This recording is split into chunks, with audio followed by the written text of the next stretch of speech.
Union would be imperiled if we could not make that declaration as to the laws of the several states, end quote. What impact has judicial review had on federalism? Is judicial review a counter-majoritarian practice? Please support your position. What limits, if any, would you place on the practice of judicial review? We look forward to your answer. When Thomas Jefferson wrote the Declaration of Independence, he solidified the fundamental values upon which this nation would be constructed.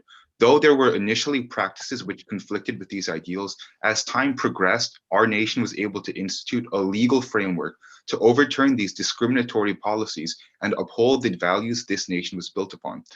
Through processes like judicial review, additional amendments, and expansion of federal power, the Constitution has evolved to safeguard the self-evident truths of life, liberty, and the pursuit of happiness. The impact of judicial review cannot be understated. We see this through its impacts on federalism, the rights of citizens, and the opinions in Supreme Court cases like John Marshall and Hugo Black's decisions. While the Supreme Court does not wield either the power of the purse or the sword, it does have the last word on interpretation, which has significantly shaped the dynamics of delegated and reserved powers. The process of judicial review has expanded the power of the federal government substantially. According to Ilya Somin at George Mason University, courts have sometimes enforced substantial limits on federal authority. However, very often, the judiciary has also constrained state powers by invalidating state laws as violations of constitutional rights. For example, in the ruling of Gibbons v. Ogden, which dramatically increased federal power, Justice Marshall concluded that regulation of interstate navigation and commerce was a power reserved to Congress under the Commerce Clause.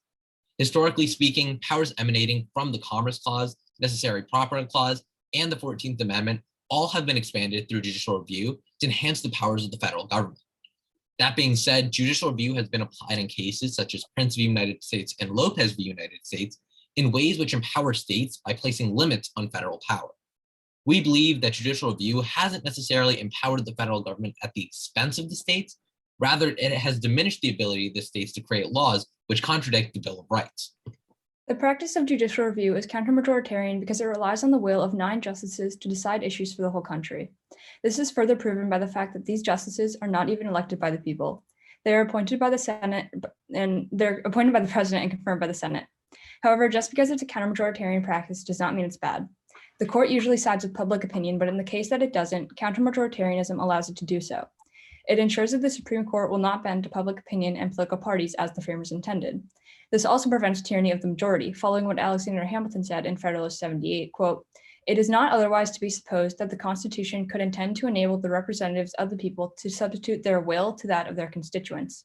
It is far more rational to suppose that the courts were designed to be an intermediate body between the people and the legislature, in order, among other things, to keep the latter within the limits assigned to their authority." Counter-majoritarianism allows for the Supreme Court to be as just and as unbiased as possible.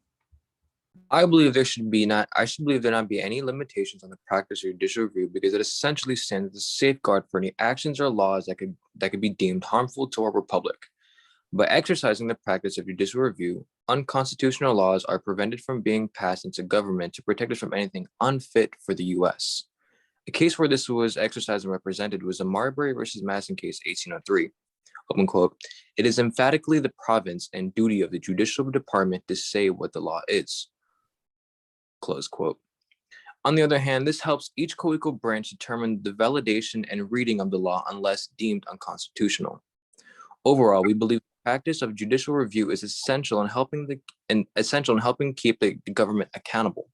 Without it, it is hard to imagine how the United States could remain a nation of liberty and justice for all. Thank you. Great job in terms of use of time. I'll get started, and I want to follow up on the question. You're very clear in terms of your view that that is not an intrusion into federalism that is out of bounds. But a lot of states have been pretty angry about some of those Supreme Court decisions over the years. Are they inherently wrong? Are those state governments inherently wrong when they are angered by the decisions by the Supreme Court?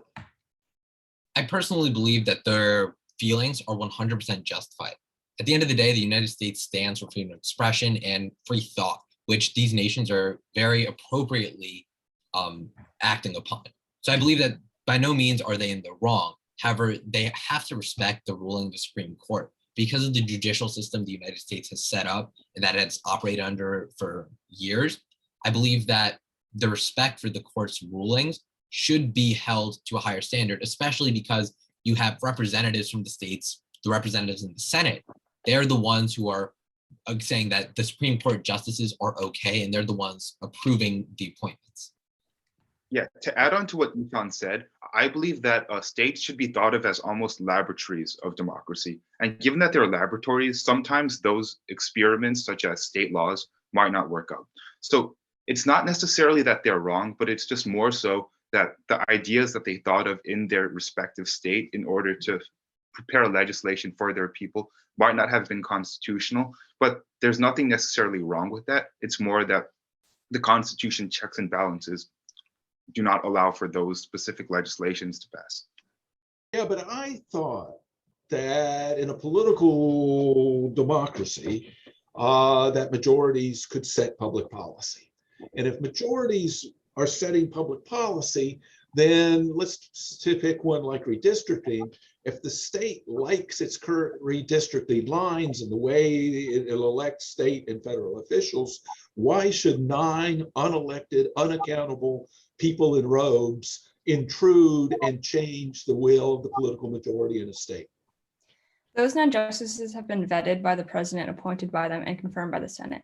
So while it is not a direct vote on the justices, it is through the Senate, who are elected by the people. So, like I said, while it is not direct, it is still somewhat chosen by the people, who gets appointed and confirmed to the Supreme Court. My question was about this clash of federal courts versus political majorities in states. What is the relationship between those? So I think you could argue that the relationship is that, the political majorities, they have their way, and when it comes to getting laws passed, they can get it done if they hold, majority in both the House and the Senate. I think that by having these 9 Supreme Court justices, you put a limit on what can and cannot be done. If, for example, if you have one political party that they have the presidency, they have the House, and they have the Senate, you have a unified government, there's very little stopping them from passing unfair legislation that benefits their people, their constituents. Whereas, by having the Supreme Court in place, you have people who are not swayed by political tidings. They don't have to run for re-election. They have no one who is counting on them to get things done. They're there to protect the nation under their interpretation of the Constitution. So I think that's kind of the relationship that the Supreme Court is founded on, and it's the one that pushes the nation to be accountable for all laws that are passed. The Supreme Court was never intended to be a political party. It was supposed to be apolitical and removed from the House and the legislative branch and the executive branch. Over time, we've obviously seen that it has become more and more political as presidents will appoint justices who follow the same ideology as them. However, as I read in the quote by Alexander Hamilton, it was supposed to be separate from the other 2 branches. Rita? May I change gears just a minute? I'm dying to say something about my state never following and having to be straightened out by the Supreme Court, but I'm going to avoid that today. Senator Ted Cruz, who you may or may not have heard of, has written a book called One Vote Away, claiming that a single Supreme Court seat, whether they're appointed one way or the other, can change history. A single Supreme Court seat. Do you agree or do you disagree? And I think the quote is probably badly written on our follow-up question, but I don't think it says anything about adding a seat. It's a single appointment of a seat. And what do you all think about that? Can it change history? I absolutely believe that one seat can change history dramatically. We see that, the people who hold Supreme Court positions until they no longer want to hold that position or until, they die, they are incredibly powerful individuals because they have the power to create precedents which last for centuries, right? So for that reason, I do believe that, one seat can change everything. I don't know, John Jay, what do you think? Kind of adding on to what Ishan said, I would highly agree with Ishan because not only are the seats available for people with higher, education and whatnot, I believe that one seat may make a dramatic change if what that person is offering is fit for the Constitution and is actually good for the well-being of the citizens. I would personally have to push back on that a little bit. And the reason why I would have to push back on that a little bit is because according to the Washington Post, a study done, I think it was a few years ago, a lot of Supreme Court decisions are actually unanimous. The 5-4 decisions are very few.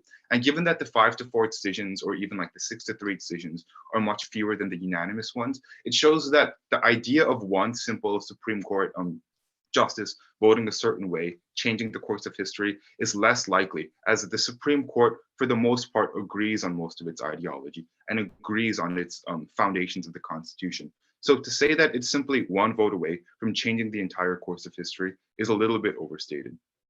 Yeah, I see. I'm sorry. I'm sorry. No, Ms. Moretz, I'd rather hear from you, please. I see Ian's point, and while I do agree with it, I also think that what John Jay and Ishan said are also very true. Especially we see with like Obergefell versus Hodges, that was a 5-4 decision, which has changed greatly the rights for LGBT people in America. Yeah, and where all I was going to go for is that, yes, there's no doubt about it. Every court analysis of decisions says the great bulk of decisions are unanimous or close to it. But it's on the hard issues. It's on the really emotional issues. It's on the political issues. That's when we end up with the 5-4. And I think that's what Senator Cruz is trying to highlight, is how important these appointments can and cannot be. And yet part of your thesis in your presentation was the Supreme Court isn't that powerful. And yet on this question, you seem to be arguing that it is powerful. So let me put you on the horns of a dilemma. A powerful institution, not powerful institution. Well, there's no denying that the Supreme Court is a powerful institution. And we saw this all the way back when the nation was first founded, with cases like Marbury versus Madison. The very fact that there was Marbury versus Madison, which legitimized the Supreme Court from such a young age in our country's history, that shows that the Supreme Court definitely has power to reverse what presidents like John Adams was trying to do with the midnight judges. And given that, we definitely see how the Supreme Court has legitimacy from the very start of our nation to now. Yeah, but also with that, you also see, as Ian said, that the court doesn't have the power of the sword or the purse. So it's really up to the legislative and executive bodies to enforce these rules and to make sure that people follow what the court says. And if the president or the legislative branch doesn't agree with it, then they don't have to enforce it, basically, if they don't want to. Yeah, and at the end of the day, that's what. Go ahead, finish your thought, Ishan. Okay. All I was gonna say is that's what's so fascinating about the way the U.S. has created our government.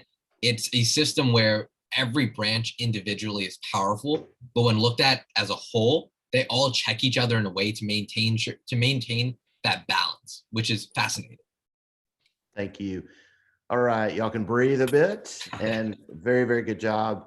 I'll let Rita get started with her thoughts. She's clapping, obviously, by starting, but I'll let her. I just wish your parents could be here in a big group so they could cheer for you after you finish. You haven't breathed in 3 or 4 or 8 minutes, and you've done a wonderful, wonderful job. I appreciate so much how much you guys know about the subject, and not only that, how you have read the cases and figured out the import of these judges and of the way it fits into our country's history. I liked that you knew what you were thinking and you had a response, and that Ian didn't agree with you. Y'all didn't all agree with each other. I appreciated that y'all have not studied together so much that you're trying to get along and you work really well together. And Ashley, how in the world you've put up with 3 guys? This is really, I just thought it was really, really good job. Thank you. Yeah. No, I want to re-emphasize that. I thought it was a really nice job. Look, these are big picture, hard ideas to get your head around. Judicial review. The question of federalism here is this continuing evergreen question in the American polity, counter majoritarianism, the role of the court. And I thought you did a nice job of identifying key issues, taking a position and defending it, and explaining your positions in a nice way. So I thought it was a nice job. Yeah, I just want to emphasize, I was so appreciated that you didn't participate in groupthink, that you really did have a dialogue with each other, a thoughtful dialogue, because these are really complex issues and there are not inherently right and wrong answers, because we've been arguing about these issues for hundreds of years and y'all showed the complexity of these issues. And I really appreciated that. I thought it worked really well stylistically, but it also just showed, I think, y'all's respect for one another, which I think is a really important part of teamwork. Small critique. Ashley, you were flying in the first, in your initial answer. And so, slowing down just a little bit, I think would, I've got slow ears. Rita's ears are slower than mine because she's in the deeper South than I am. But I think it really, you were flying a little bit, but so to try to pace yourself, maybe if it cuts a couple of sentences, that's fine, because it will allow for things to soak in a little bit. But the content was fantastic, and it's not a big critique at all, but just a minor stylistic critique. Yeah, I noticed that. Thank you. Okay. Anything else? Rita, Tom? I'm good. Thanks. Nicely done, folks. Yeah, great job. Great job to your teacher as well. Yeah, absolutely. Thank you so much, everyone. Thank you so much for your See you time. again. Good luck Yeah. with everything. Thank you. Good luck with the rest of the day too. Thank you so much. Take care. Bye-bye.